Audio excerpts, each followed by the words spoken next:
Hello. I almost forgot to my mic.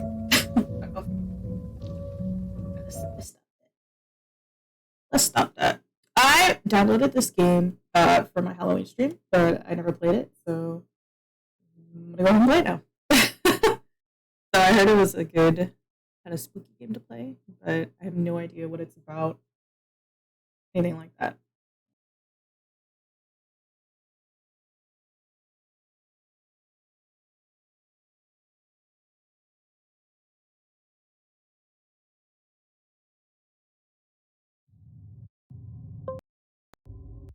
Hello? Oh, okay. And what happened to my webcam? That's cool.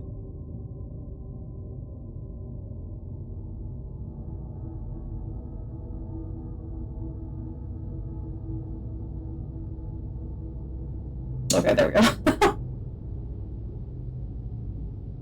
Okay. Spooky. Okay, it's a faithful interactive adaptation of H.P. Lovecraft's work, focused on story and atmosphere. You will not find difficult choices, action sequences, or inventory management here, and movement is limited to progressing through locations along with the plot. Good. I am writing this under an appreciable mental strain, since by tonight I shall be no more. Whoa. Okay, the journey game will encounter interactive elements. Some of them will allow you to continue your journey. Others reveal interesting facts about the original short story, its historical background, and some of the trivia is hidden. In order to find these secrets, focus your eyes and look for the Elder Sun. Oh, indeed. You can also access all the found facts later. They will be available in the main menu. We're looking for the Elder Sun. Penniless, and at the end of my supply of the drug which alone makes life endurable, I can bear the torture no longer, and shall cast myself from this garret window into the squalid street below.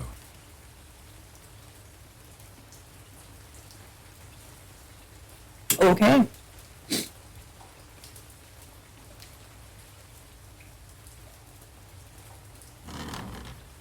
Do not think from my slavery to morphine that I am a weakling or a degenerate.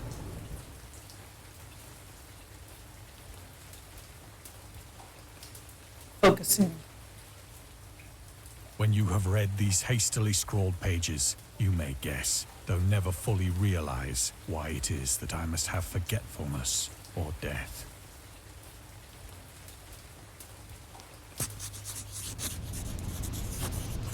It was in one of the most open and least frequented parts of the broad Pacific that the packet of which I was supercargo fell a victim to the German sea raider.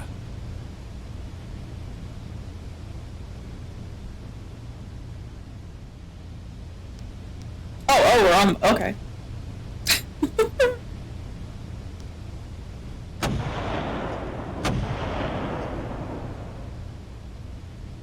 The Great War was then at its very beginning, and the ocean forces of the Hun had not completely sunk to their later degradation. so that our vessel was made a legitimate prize, whilst we of her crew were treated with all the fairness and consideration due us as naval prisoners. The movement is very limited, but I kind of like it because that means I don't have to look too hard for the next thing.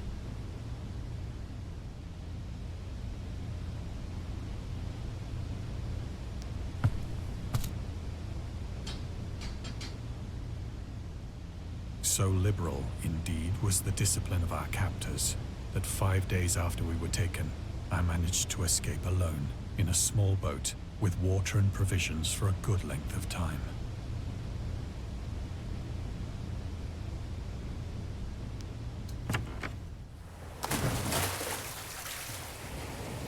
When I finally found myself adrift and free, I had but little idea of my surroundings. Looks very pretty.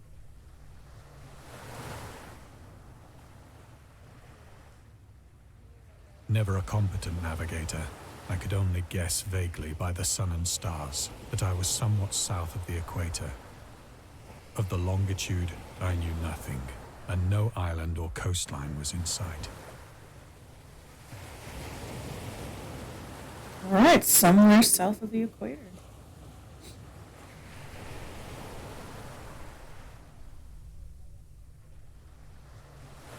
What?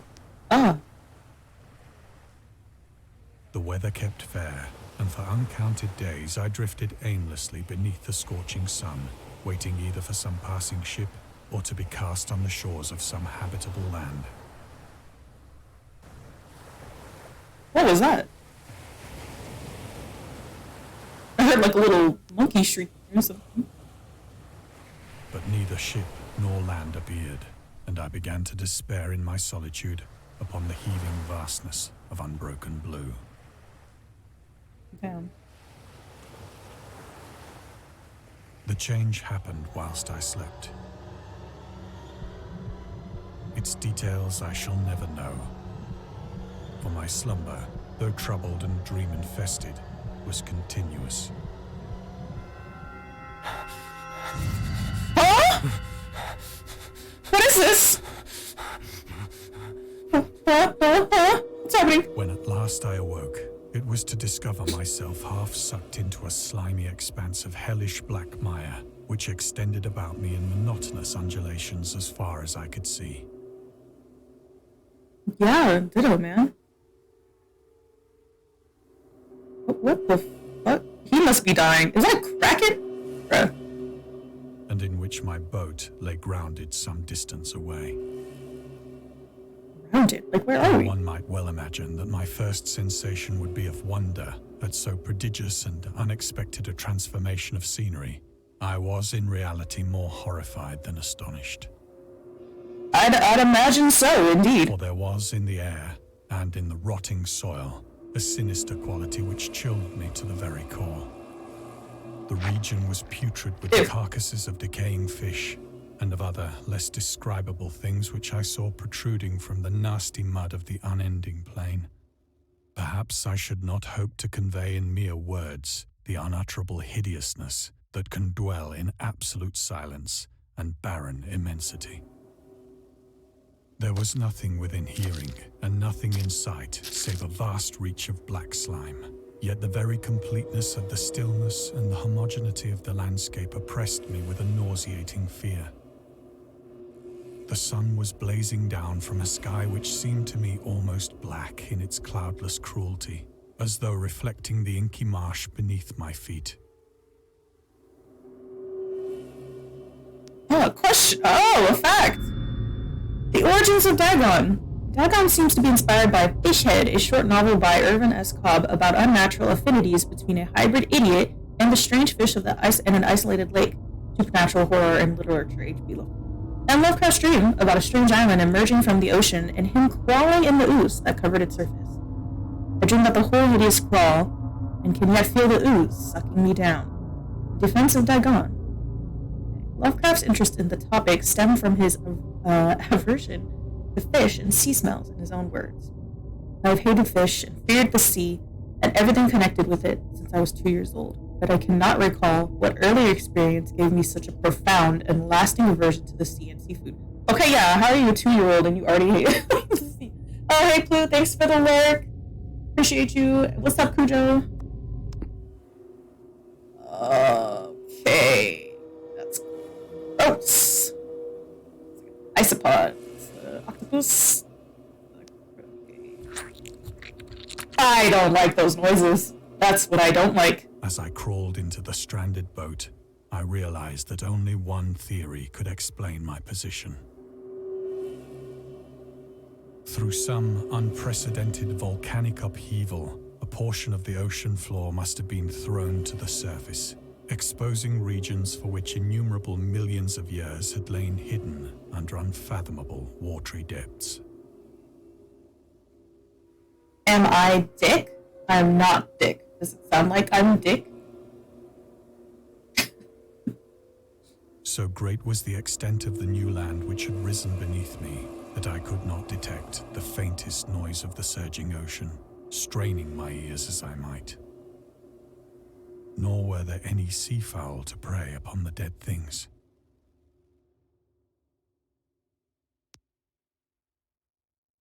For several hours I sat thinking or brooding in the boat, which lay upon its side and afforded a slight shade as the sun moved across the heavens.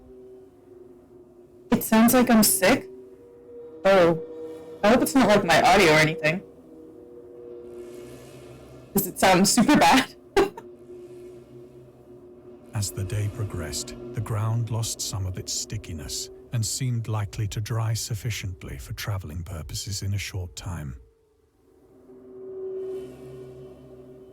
That night I slept but little, and the next day I made for myself a pack containing food and water, preparatory to an overland journey in search of the vanished sea and possible rescue.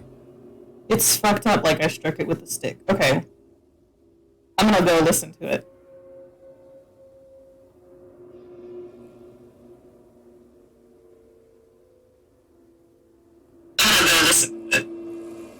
Oh, shit. That does sound bad. Oh my god.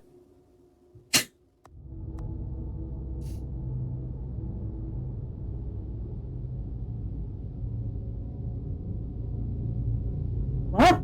What?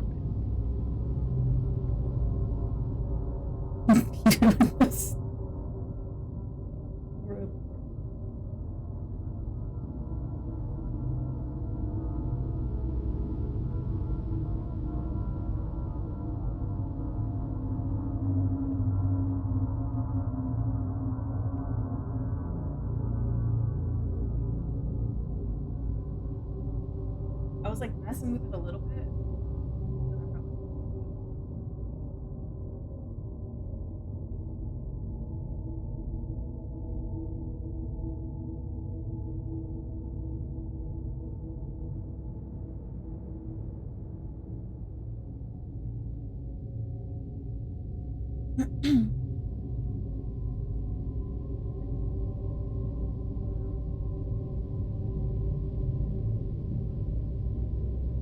Hear me.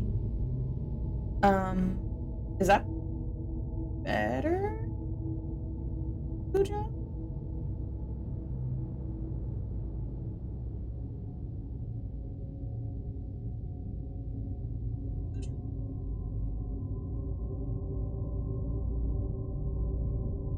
Wait, I think that sounded a little better from the little snippet I heard.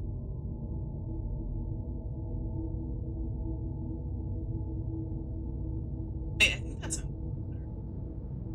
better. Okay, better. Okay. That's better. Thank you. Hi, Griff. Yeah, what the fuck, man? Oh, well, live and learn.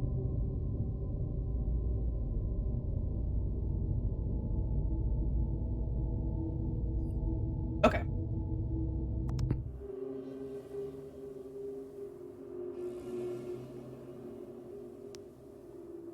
Get away from my boat!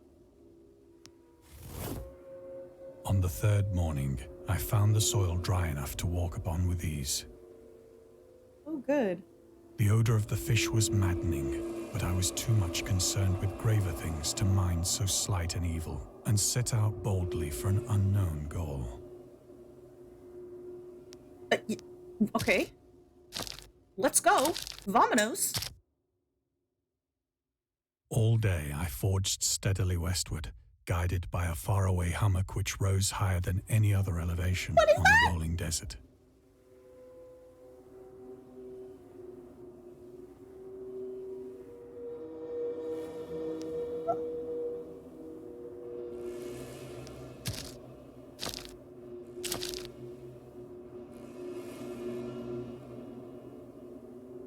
Oh, that's a whale. That's a humpback whale.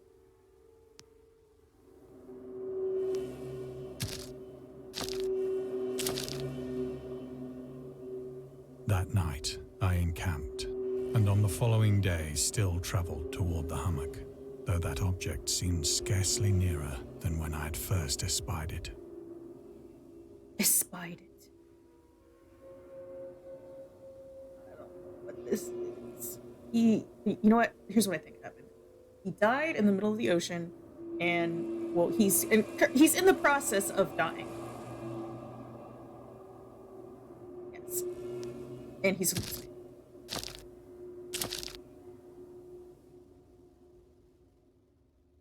He is hallucinating. By the fourth evening, I attained the base of the mound, which turned out to be much higher than it had appeared from a distance. Usually how that works. An intervening valley setting it out in sharper relief from the general surface. Too weary to ascend, I slept in the shadow of the hill. I know not why my dreams were so wild that night, but ere the waning and fantastically gibbous moon had risen far above the eastern plain, I was awake in a cold perspiration, determined to sleep no more. And do what? Such visions as I had experienced were too much for me to endure again. And in the glow of the moon I saw how unwise I had been to travel by day.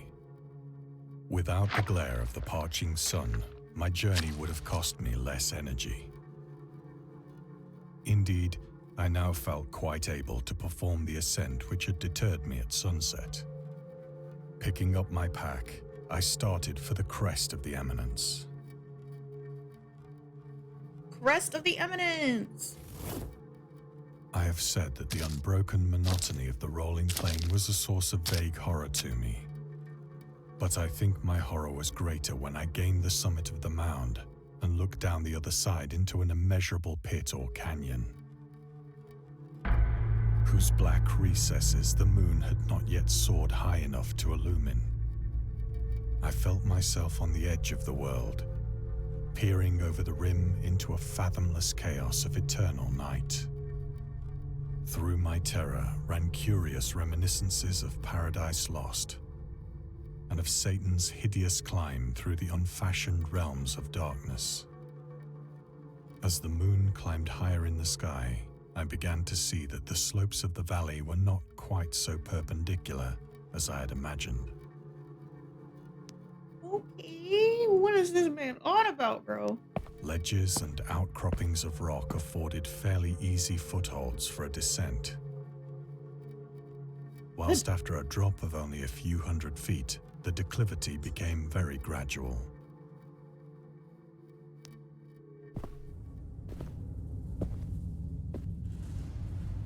Urged on by an impulse which I cannot definitely analyze, I scrambled with difficulty down the rocks and stood on the gentler slope beneath, gazing into the Stygian deeps, where no light had yet penetrated. All at once, my attention was captured by a vast and singular object on the opposite slope, which rose steeply about 100 yards ahead of me. An object that gleamed whitely in the newly bestowed rays of the ascending moon. Let's go there.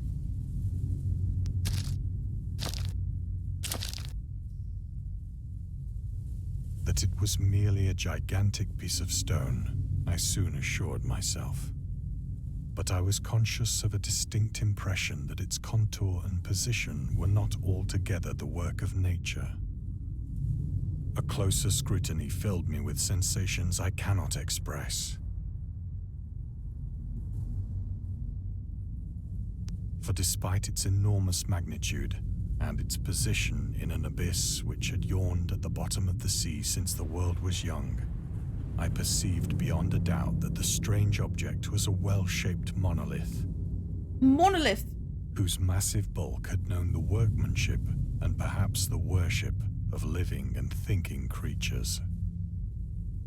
Living and thinking. Dazed and frightened, yet not without a certain thrill of the scientist's or archaeologist's delight, I examined my surroundings more closely. Okay, that's a good bet. I still don't like that. Oh. The moon, now near the zenith, shone weirdly and vividly above the towering steeps that hemmed in the chasm. Zenith means top. And revealed the fact that a far-flung body of water flowed at the bottom, winding out of sight in both directions and almost lapping my feet as I stood on the slope. Across the chasm, the wavelets washed the base of the cyclopean monolith, on whose surface I could now trace both inscriptions and crude sculptures. Okay. Let's go take a look. The writing was in a system of hieroglyphics. I like the unknown to shells. me, and unlike Sharks. anything I'd ever seen in books. What's so creepy about this monolith? Consisting for the most part of conventionalized aquatic symbols such as fishes, eels, octopi, crustaceans, mollusks, whales, and the like. Several characters obviously represented marine things which are unknown to the modern world, but whose decomposing forms I had observed on the ocean-risen plain. It was the pictorial carving, however, that did most to hold me spellbound. Yeah, let's go Plainly down. visible across the intervening water, on account of their enormous size, were an array of bas-reliefs whose subjects would have excited the envy of a Doré. I think that these things were supposed to depict men, at least a certain sort of men. Mermaids? Though the creatures were shown disporting like fishes in the waters of some marine grotto, or paying homage at some monolithic shrine which appeared to be under the waves as well. Of their faces and forms I dare not speak in detail, for the mere remembrance makes me grow faint, grotesque beyond the imagination of a Poe or a Bulwer. Lovely. They were damnably human in general outline, despite webbed hands and feet, shockingly wide and flabby lips, glassy, bulging eyes, and other features less pleasant to recall. Curiously enough, they seemed to have been chiseled badly out of proportion with their scenic background, for one of the creatures was shown in the act of killing a whale, represented as but little larger than himself.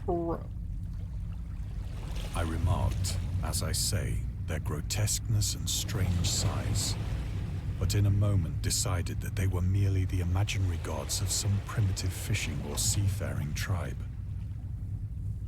That's... Some tribe whose last descendant had perished eras before the first ancestor of the Piltdown or Neanderthal man was born. I don't like these noises behind me. Awestruck at this unexpected glimpse into a past beyond the conception of the most daring anthropologist, I stood musing whilst the moon cast queer reflections on the silent channel before me. Then, suddenly, I saw it. Saw what? Saw what? Oh, that? With only a slight churning to mark its rise to the surface, the thing slid into view above the dark waters. No. Don't do that. Don't do that. Lonesome. It darted like a stupendous monster of nightmares to the monolith, about which it flung its gigantic scaly arms, the while it bowed its hideous head and gave vent to certain measured sounds. Don't do that. I think I went mad then. Me too. Of my frantic ascent of the slope and cliff, and of my delirious journey back to the stranded boat, I remember little. Hey, yo.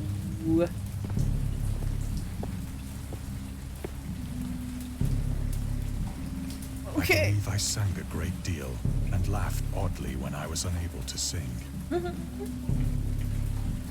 Okay.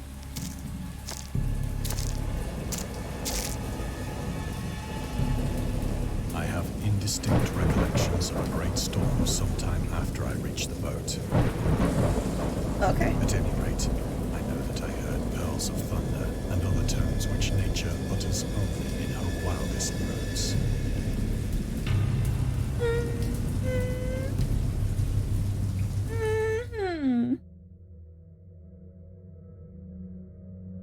When I came out of the shadows, I was in a San Francisco hospital. Oh, good.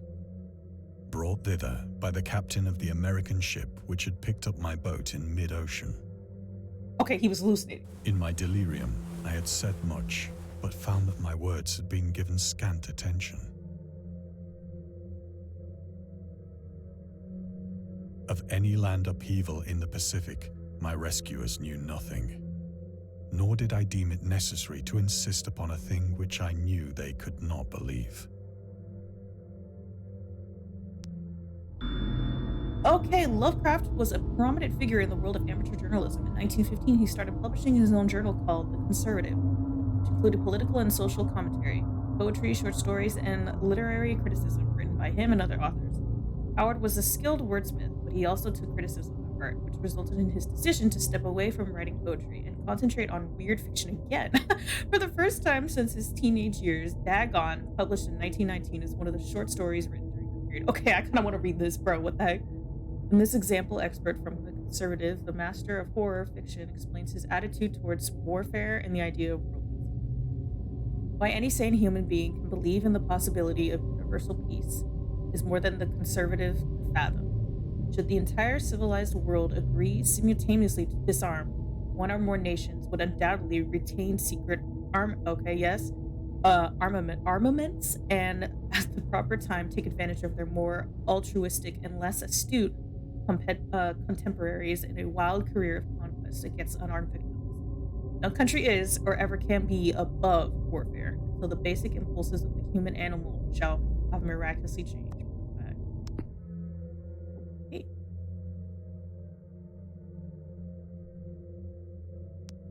Well, let's get the fuck out of here. Once I sought out a celebrated ethnologist and amused him with peculiar questions regarding the ancient Philistine legend of Dagon, the fish god. I want to read this. I'm down. Okay. Dagon was the main deity of the Philistines, worshipped through the Middle East as the ancient god of fertility and crops. In Hebrew, the word Dagon was a common noun for grain. The rulers of Akkad, Mesopotamia, chose him as the patron saint of their war conquest. He also appeared as the judge of the dead in an Assyrian poem and an underworld prison warder in one of the Babylonian texts.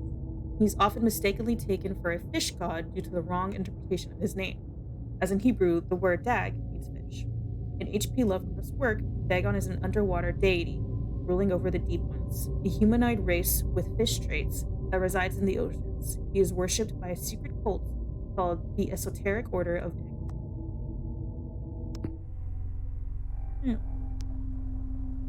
Okay.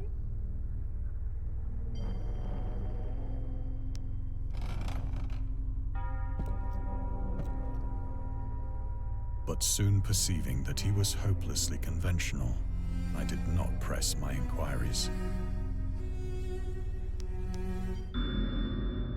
August Derleth and the Cthulhu Mythos. Okay. Auguste Derleth was an American writer and anthologist. He also befriended Lovecraft and published many of his works throughout his archives. Although he's greatly contributed to the popularization of the author's works after his death, He's surrounded by numerous controversies.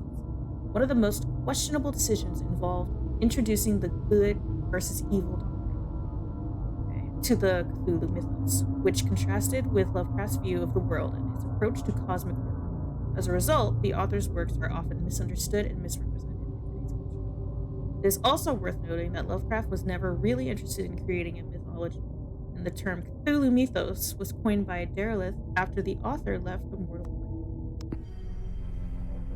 Oh.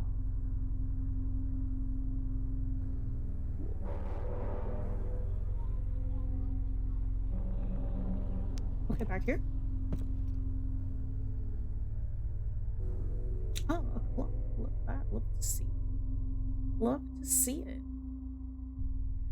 What am I looking at?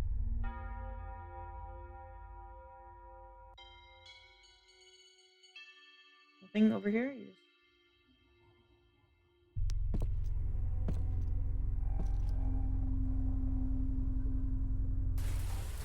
It is at night, especially when the moon is gibbous and waning, that I see the thing. Okay, we're back at square one. I tried morphine, but the drug has given only transient surcease and has drawn me into its clutches as a hopeless slave. So now I am to end it all, having written a full account for the information or the contemptuous amusement of my fellow men.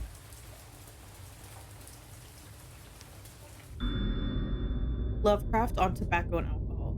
Lovecraft hated tobacco, even though he used to smoke when he was 12 in order to look and feel like an adult. In his correspondence with friend Reinhard Kleiner, he claims that he quit as soon as he started wearing long pants. He also had a very strong opinion about alcohol, as evidenced by his letter to Celia Brown, February of 1928. As for the matter of drinking, I have never tasted intoxicating liquor, and never intended to, having a strong aesthetic disgust at anything which blunts or corroses the delicate natural equipoise of the evolved human intellect and imagination. Drinking excited my personal repugnance. Hence, I don't drink. Let the herd do what they will. I am rather in favor of prohibition. The prohibition of any one antisocial force as well as any other. Huh. Hang on, I don't know if I want to kill myself yet.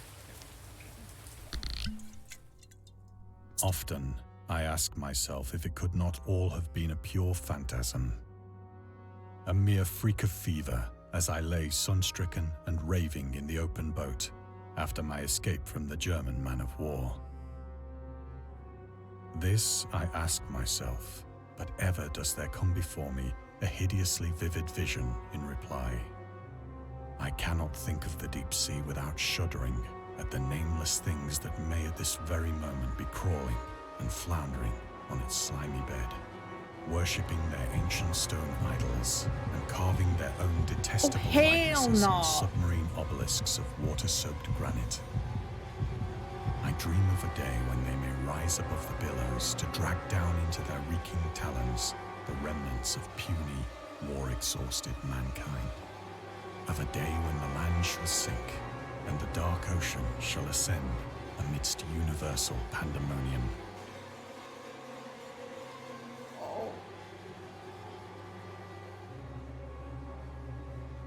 Okay. Oh, we're doing this. We're doing this. The end is near. Indeed. Oh, don't. None of that. Huh? I hear a noise at the door, as of some immense slippery body lumbering against it. None of that. It shall not find me.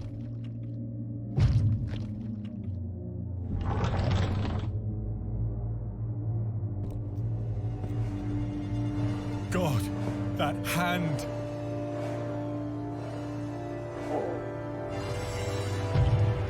The window! The window! The window! The window!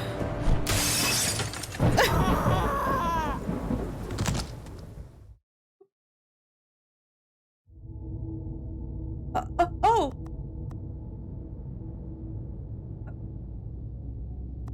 Okay, well that was Dagon. That was good. That was very interesting. Okay. Are these okay? So are those other games? Wow. All right. I was gonna play this next new game that I bought, Sherlock Holmes Chapter One. However, it's not yet downloading yet. So we will switch over to just chatting. I will upload my playthrough of Dagon on my YouTube channel. All right. So that'll be it.